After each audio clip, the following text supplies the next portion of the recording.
மனநல பிரச்சனையோடு இருக்கிறவங்க எவனுமே வாழக்கூடாதுன்னா இங்கே இந்த உலகத்தில் எவனுமே வாழக்கூடாது. எல்லாத்துக்கும் ஒரு அளவிலான மனநல பிரச்சனைகள் வச்சுக்கிட்டு தான் வாழ்ந்துட்டுருக்காங்க. சரிங்களா? ஒரு காலம் வரைக்கும் இதுதான் ஒரு ஸ்டாண்டர்டைஸ்டு ரூல். இந்தளவுக்கு இருந்தால் ஒரு நார்மல் திங், இந்தளவுக்கு சுகர் இருந்தால் நார்மல், இதுக்கு மேலே போனால் தான் நார்மல்னு வச்சுருப்பாங்க. அதுக்கப்புறம் அது அப்படியே அதிகமாகிடுச்சு. இந்தளவு சுகர் இருந்தாவே இது நார்மல் தான்ப்பா, இதுக்கு மேலே போனால் தான் அப்நார்மல் அப்படின்னு நம்மளே பழக்கிட்டோம். அதே விஷயங்கள் தான் இங்கே மனநலத்தையும் வந்துட்டுருக்குது. நம்ம அந்த கட்டத்தை எட்டும்போது தான் அது மனநல பிரச்சனையாக மாறுது. சரிங்களா? அதனால் அதை முடிஞ்ச அளவுக்கு முன்னாடியே இது பண்ணிக்கணும். இன்றைக்கி இந்த வருஷம் மனநல தினத்தோட தீம் என்னென்னு பார்த்தீங்கன்னா, மென்டல் ஹெல்த் இன் ஹியூமனிஸ்டிக் எமர்ஜென்சிஸ் அப்படின்னு சொல்லுவாங்க. ஸோ இந்த மாதிரியான விஷயங்களுக்கு உடல்நலத்தை பார்த்துக்கிற மருத்துவர்கள் எந்த அளவுக்கு அங்கே முக்கியமோ அதே அளவுக்கு மனநலம் சார்ந்த மருத்துவர்களும் அங்கே முக்கியம் அப்படிங்கிறதா இந்த வருஷத்தோட தீம். எதுக்கு இது அப்படின்னு கேட்டிங்கன்னா, இந்த நேரங்களில் சரிங்களா, இந்த மாதிரி ஒரு டிசாஸ்டர், ஒரு பேரழிவு இல்லைன்னா ஏதோ ஒரு பிரச்சனைகள் நடக்குது அப்படிங்கும்போது அந்த டைமில் எவரெல்லாம் உடலளவில் பாதிக்கப்பட்டிருக்காங்களோ அவங்க அதுக்கு ஈக்குவலாக மனதளவுலையும் பாதிக்கப்பட்டிருப்பாங்க. ஸோ இது மூலமாக ஃப்யூச்சரில் ஃபோபியாஸ் டெவலப் ஆகிறதுக்கோ இல்லை பிடிஎஸ்டி டெவலப் ஆகிருக்கும். அந்த மாதிரி நிறைய விஷயங்கள் இருக்குது.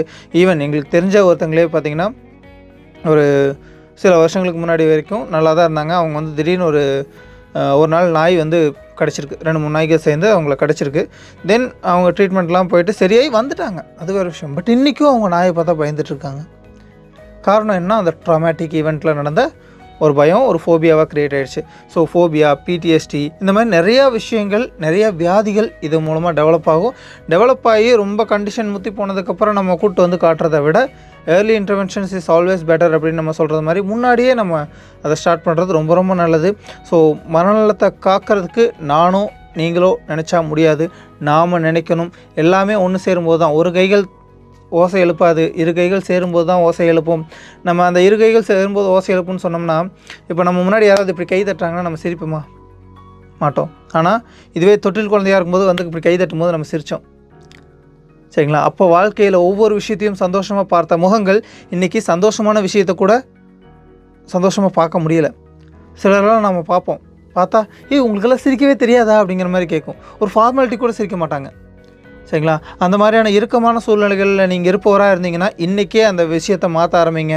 சிரிங்க. ஒரு சிறு புன்னகை போதும் உங்களோட லைஃப்பை என்டையராக தலைகளாக திருப்பி போட்டுரும். சரிங்களா? கவலைப்படுறதுனால எதுவுமே மாறிடாது. ஸோ சந்தோஷமாக இருக்கிறது தான் நம்ம மனசை பார்த்துக்கிறதுக்கான ஒரே ஒரு வழி. இன்றைக்கி நம்ம ஒன்றிணைவோம். சரிங்களா? இன்றைக்கி எல்லாருமே ஒரு உறுதிமொழி எடுத்துக்கங்க. இன்னையிலேருந்து மனநலத்துக்கும் நான் முக்கியத்துவம் கொடுப்பேன் அப்படிங்கிறத முக்கியத்துவம் எடுத்துக்கங்க அப்படிங்கிற ஒரு உறுதிமொழி எடுத்துக்கங்க. எடுத்துகிட்டு அதற்கான பாதையில் நம்ம செல்வோம். நன்றி.